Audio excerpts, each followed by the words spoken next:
नमस्कार। प्रस्तुत है मुंशी प्रेमचंद के द्वारा लिखी हुई एक प्रसिद्ध कहानी निर्वासन। अगर आपको कहानी पसंद आए तो चैनल को सब्सक्राइब करें। कहानी शुरू करते हैं। परशुराम, वहीं दलान में ठहरो। मर्यादा, क्यों, क्या मुझ में कुछ छूत लग गई? परशुराम, पहले यह बताओ, तुम इतने दिनों से कहाँ रही, किसके साथ रही, किस तरह रही और फिर यहाँ किसके साथ आई? तब विचार देखी जाएगी। मर्यादा, क्या इन बातों को पूछने का यही वक्त है? फिर अवसर न मिलेगा? परशुराम, हाँ, यही वक्त है। तुम स्नान करके नदी से तो मेरे साथ ही निकली थी। मेरे पीछे पीछे कुछ देर तक आई। मैं पीछे फिर कर तुम्हें देखता जाता था। फिर एकाएक तुम गायब हो गई। मर्यादा, तुमने देखा नहीं, नागा साधुओं का एक दल सामने से आ गया। सब आदमी इधर उधर दौड़ने लगे। मैं भी धक्के में पड़कर जाने किधर चली गई। जरा भीड़ कम हुई तो तुम्हें ढूंढने लगी। बासु का नाम ले लेकर तुम्हें पुकारने लगी, पर तुम दिखाई न दिए। परशुराम, अच्छा, तब? मर्यादा, तब मैं एक किनारे बैठकर रोने लगी। कुछ सूझ ही नहीं पड़ता कि कहाँ जाऊँ, किससे कहूँ। आदमियों से डर लगता था। संध्या तक वहीं बैठी रोती रही। परशुराम, इतना तूल क्यों देती हो? वहाँ से फिर कहाँ गई? मर्यादा, संध्या को एक युवक ने आकर मुझसे कहा, तुम्हारे घर के लोग कहीं खो गए हैं? मैंने कहा, हाँ। तब उसने तुम्हारा नाम, पता, ठिकाना पूछा। उसने सब एक किताब पर लिख लिया और मुझे बोला, मेरे साथ आओ, मैं तुम्हें तुम्हारे घर पर भेज दूंगा। परशुराम, वह आदमी कौन था? मर्यादा, वहाँ की सेवा समिति का स्वयं सेवक था। परशुराम, तो तुम उसके साथ हो ली? मर्यादा, और क्या करती? वह मुझे समिति के कार्यालय में ले गया। वहाँ एक शमियाने में एक लंबी दाढ़ी वाला मनुष्य बैठा हुआ था। वह कुछ लिख रहा था। वही उन सेवकों का अध्यक्ष था और भी कितने ही सेवक वहाँ खड़े थे। उसने मेरा पता ठिकाना रजिस्टर में लिखकर मुझे एक अलग शमियाने में भेज दिया, जहाँ और भी कितनी खोई हुई स्त्रियाँ बैठी हुई थी। परशुराम, तुमने उसी वक्त अध्यक्ष से क्यों नहीं कहा कि मुझे पहुँचा दीजिए? मर्यादा, मैंने एक बार नहीं, सैकड़ों बार कहा, लेकिन वह यही कहते रहे, जब तक मेला खत्म न हो जाए और सब खोई हुई स्त्रियाँ एकत्र न हो जाए, मैं भेजने का प्रबंध नहीं कर सकता। मेरे पास न इतने आदमी हैं, न इतना धन। परशुराम, धन की तुम्हें क्या कमी थी? कोई एक सोने की चीज़ बेच देती तो काफ़ी रुपए मिल जाते। मर्यादा, आदमी तो नहीं थे। परशुराम, तुमने यह कहा था कि खर्च की कुछ चिंता न कीजिए, मैं अपने गहने बेचकर अदा कर दूंगी। मर्यादा, सब स्त्रियां कहने लगी, घबराई क्यों जाती हो? यहाँ किस बात का डर है? हम सभी जल्द अपने घर पहुँचना चाहते हैं, मगर क्या करें?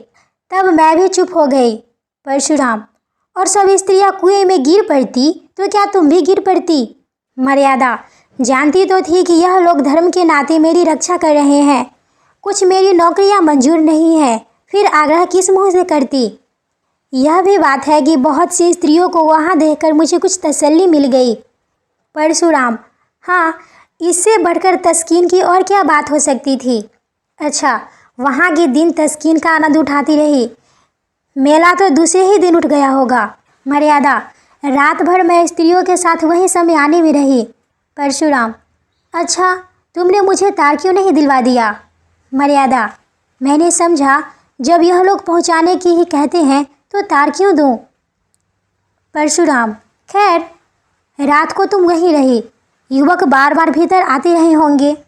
मर्यादा, केवल एक बार एक सेवक भोजन के लिए पूछने आया था। जब हम सबों ने खाने से इनकार कर दिया तो वह चला गया और फिर कोई न आया। मैं रात भर जागती रही। परशुराम, यह मैं कभी नहीं मानूंगा कि इतने युवक वहाँ थे और कोई अंदर न आया होगा। समिति के युवक आकाश के देवता नहीं होते। खैर, वह दाढ़ी वाला अध्यक्ष तो जरूर ही देखभाल करने गया होगा। मर्यादा, हाँ, वह आते थे, पर द्वार पर से पूछ कर लौट जाते थे। हाँ, जब एक महिला के पेट में दर्द होने लगा था तो 2-3 बार दवाएं पिलाने आए थे। परशुराम, निकली ना वही बात, मैं इन द्रुतों की नस नस पहचानता हूँ। विशेषकर तिलक मालाधारी दढ़ियलों को मैं गुरु घंटाल ही समझता हूँ। तो वे महाशय कई बार दवा देने आए, क्यों तुम्हारे पेट में तो दर्द नहीं होने लगा था? मर्यादा, तुम एक साधु पुरुष पर आक्षेप कर रहे हो। वह बेचारे एक तो मेरे बाप के बराबर थे, दूसरे आंखें नीचे किए रहने के सिवाय कभी किसी पर सीधी निगाह तक नहीं किए। परशुराम, हाँ, वहाँ सब देवता ही देवता जमा था। खैर, तुम रात भर वहीं रही, दूसरे दिन क्या हुआ? मर्यादा, दूसरे दिन भी वहीं रही। एक स्वयं सेवक हम सब स्त्रियों को साथ में लेकर मुख्य मुख्य पवित्र स्थानों का दर्शन कराने ले गया। दोपहर को लौटकर सबों ने भोजन किया। परशुराम, तो वहाँ तुमने सैर सपाटा भी खूब किया, कोई कष्ट ना होने पाए। भोजन के बाद गाना बजाना हुआ होगा। मर्यादा, गाना बजाना तो नहीं, हाँ, सब अपना अपना दुखड़ा रोती रही। शाम तक मेला उठ गया तो 2 सेवक हम लोगों को लेकर स्टेशन पर आए। परशुराम, मगर तुम तो आज 7वें दिन आ रही हो, वह भी अकेली। मर्यादा, स्टेशन पर एक दुर्घटना हो गई। परशुराम, हाँ, यह तो मैं समझ ही रहा था। क्या दुर्घटना हुई? मर्यादा, जब सेवक टिकट लेने जा रहा था तो एक आदमी ने आकर उनसे कहा, यहाँ गोपीनाथ के धर्मशाला में एक आदमी ठहरे हुए हैं, उनकी स्त्री खो गई है। उनका भाला सास नाम है, गोरे गोरे लंबे से खूबसूरत आदमी है, लखनऊ मकान है, जहवाई टोले में। तुम्हारा हुलिया उसने ऐसा ठीक बयान किया कि मुझे उस पर विश्वास आ गया। मैं सामने आकर बोली, तुम बाबूजी को जानते हो? वह हंसकर बोला, जानता नहीं हूँ तो तुम्हें तलाश क्यों किए फिरता हूँ? तुम्हारा बच्चा रो रो कर हलकान हो रहा है। सब औरतें कहने लगी, चली जाओ, तुम्हारे स्वामी जी घबरा रहे होंगे। स्वयं सेवक ने उसे 2-4 बातें पूछकर मुझे उसके साथ कर दिया। मुझे क्या मालूम था कि मैं किसी नर पिशाच के हाथों में पड़ी जाती हूँ। दिल में खुशी थी कि अब बासु के देखूंगी, तुम्हारे दर्शन करूंगी। शायद इसी उत्सुकता ने मुझे असावधान कर दिया। परशुराम, तो तुम उस आदमी के साथ चल दी, वह कौन था? मर्यादा, क्या बतलाऊं कौन था? मैं तो समझती थी कोई दलाल था। परशुराम, तुम्हें यह ना सूझी कि उससे कहती जाकर बाबूजी को भेज दो? मर्यादा, अधीन आते हैं तो बुद्धि भ्रष्ट हो जाती है। परशुराम, कोई आ रहा है? मर्यादा, मैं गुसलखाने में छिपी जाती हूँ। परशुराम, आओ भाभी, क्या अभी सोई नहीं? 10 तो बज गए होंगे। भाभी, वासुदेव को देखने को जी चाहता था भैया, क्या वो सो गया? परशुराम, हाँ, वह अभी रोते रोते सो गया। भाभी, कुछ मर्यादा का पता मिला? अब पता मिले तो भी तुम्हारे किस काम की? घर से निकली स्त्रियाँ थान से छूटी हुई घोड़ी है, जिसका कुछ भरोसा नहीं। परशुराम, कहाँ से कहाँ लेकर मैं उसे नहलाने लगा। भाभी, होनहार है भैया, भैया होनहार। अच्छा, तो मैं जाती हूँ। मर्यादा बाहर आकर, होनहार नहीं हूँ, तुम्हारी चाल है। वासुदेव को प्यार करने के बहाने तुम इस घर पर अधिकार जमाना चाहती हो। परशुराम, बको मत, वह दलाल तुम्हें कहाँ ले गया? मर्यादा, स्वामी, यह ना पूछिए, मुझे कहते लज्जा आती है। परशुराम, यहाँ आते तो और भी लज्जा आनी चाहिए थी। मर्यादा, मैं परमात्मा को साक्षी देती हूँ कि मैंने उसे अपना अंग भी स्पर्श नहीं करने दिया। परशुराम, उसका हुलिया बयान कर सकती हो? मर्यादा, सांवला सा छोटा डिलडोल आदमी था, नीचा कुर्ता पहने हुए था। परशुराम, गले में ताबीज भी थी?